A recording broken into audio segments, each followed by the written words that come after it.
I did get one more thing while I was at the doctor's office that I was not expecting at all, and that is a living will. I mean, it sounds morbid, and I get that, but at the same time, we are living in the middle of a pandemic. I am immunocompromised. I have chronic illnesses. Things can happen to me, and I really want it in writing that Jake is going to be the one to take care of me. I just like having that plan and like having that set in stone. So I am going to be filling that out. I might bring you guys along with me because I think it's important. I think it's really important. Most people don't plan for these types of things, and then it's left on the shoulders of the family members and they have to try to figure out what you want. I would much rather just say what I want. So yeah, I will be doing a living will at some point.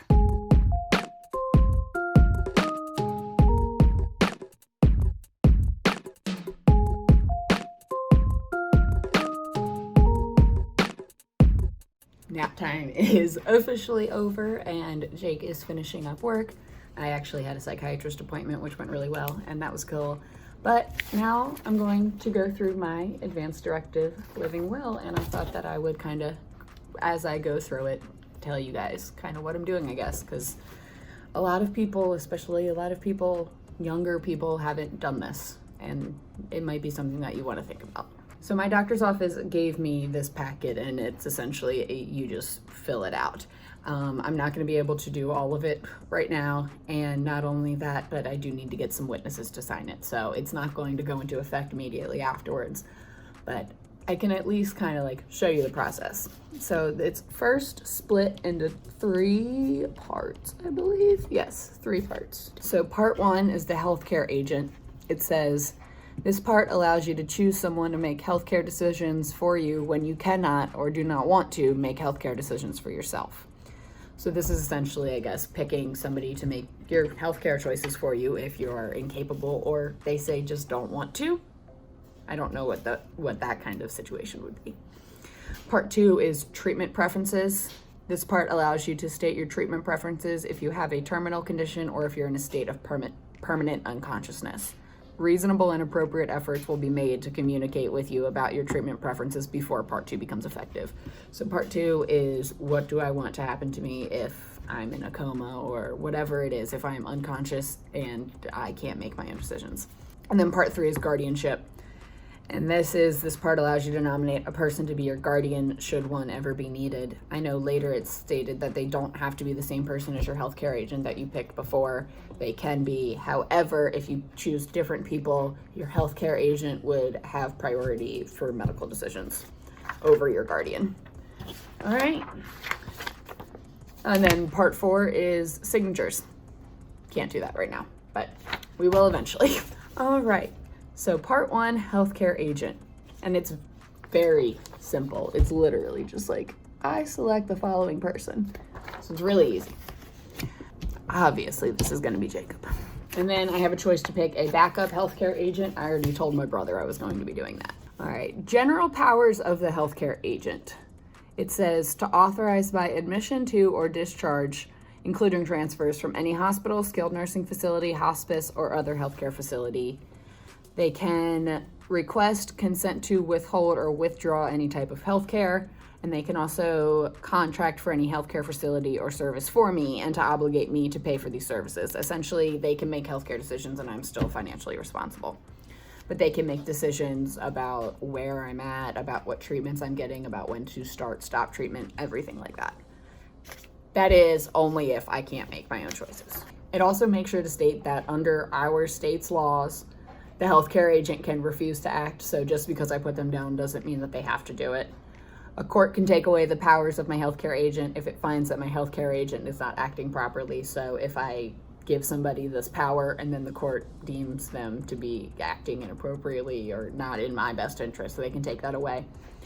And it also says that my healthcare agent does not have the power to make healthcare decisions for me regarding psychosurgery, sterilization, or treatment or involuntary hospitalization for mental or emotional illness, mental retardation, or addictive disease.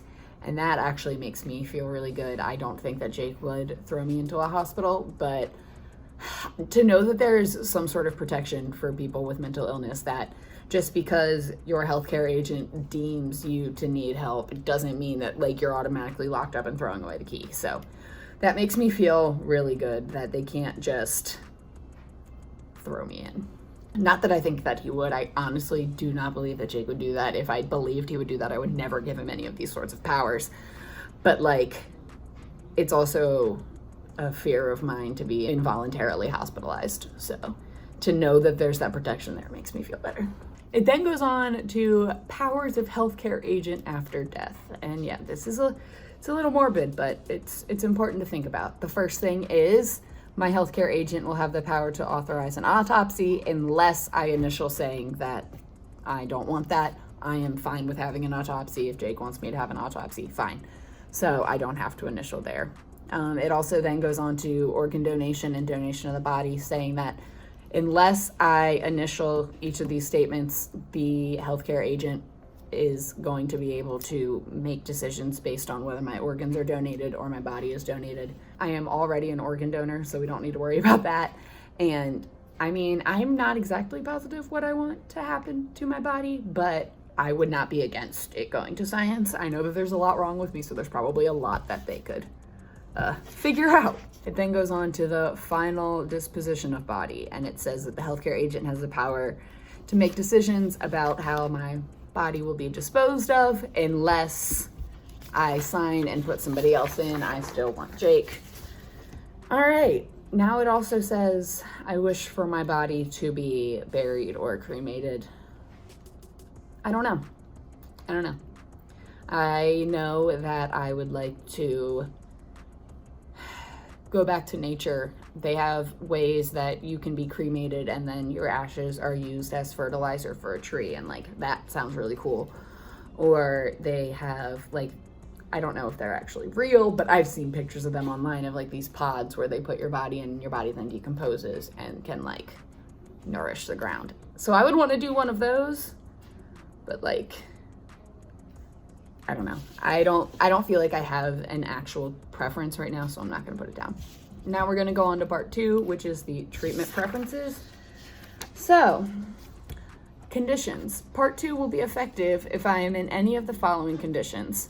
And it says initial each condition in which you want it to be effective, so I get to choose.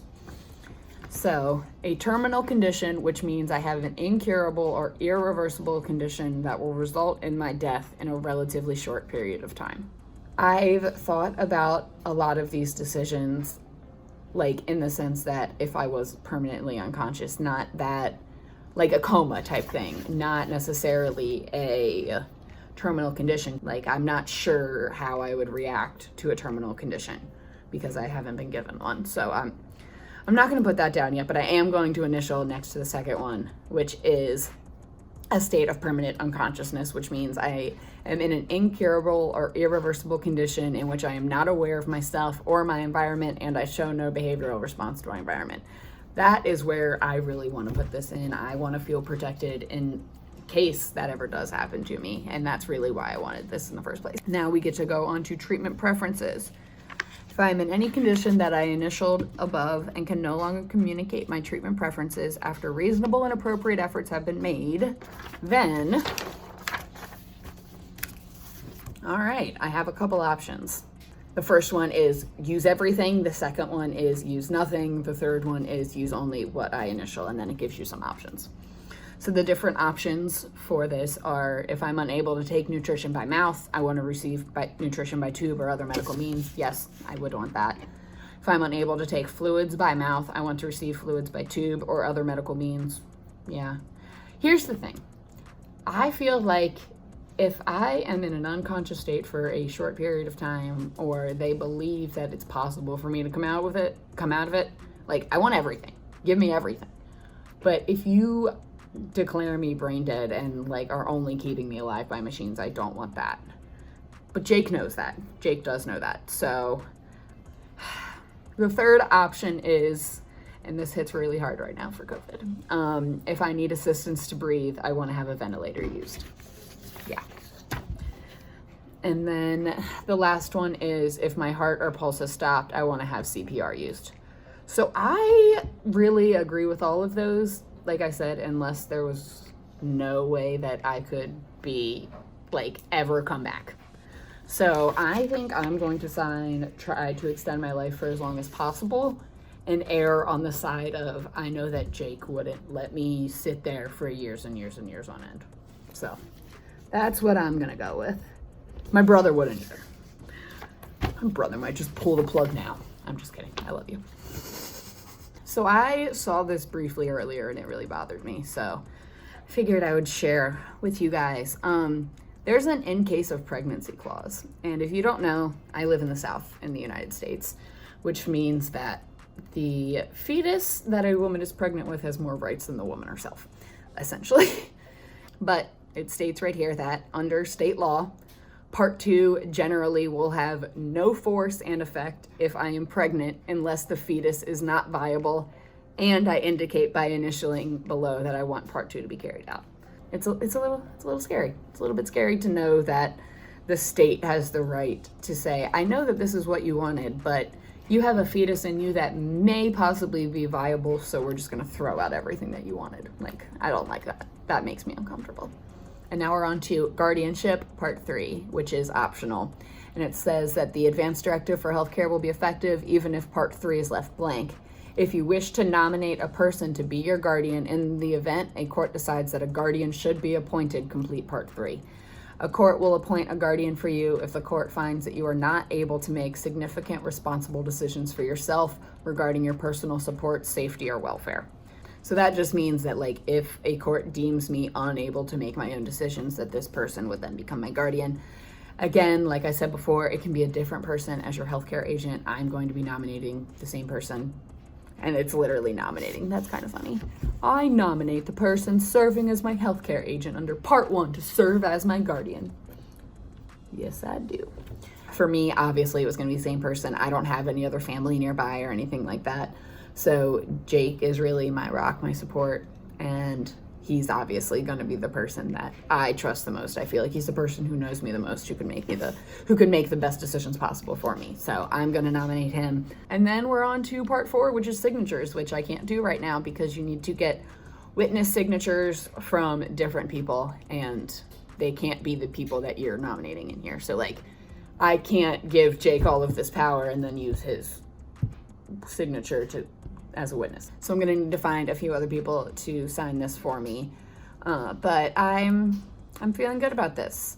So I'm actually going to be taking a copy of all of this when everything is signed and sending it to my doctors, giving Jake a copy, probably sending my brother and his wife a copy. So that way everybody's just kind of on the same page. It says that the copies are legally binding just as the actual original is, and it doesn't need to be notarized, which is one of the reasons that I didn't do this for so long. I thought that I would have to get a lawyer, and that's money that I don't have. But when I went to the doctor and they were like, here, you want to do this, and gave me a packet, and it was that simple. So Jake ended up coming out and I got distracted with my outro, but I did want to finish it and not awkwardly end a video again. So thank you guys so much for watching. Thank you guys for all of your support. I hope that you actually put thought into either getting together an advance directive or a will or something, because they're very important documents, and I'll see you next time.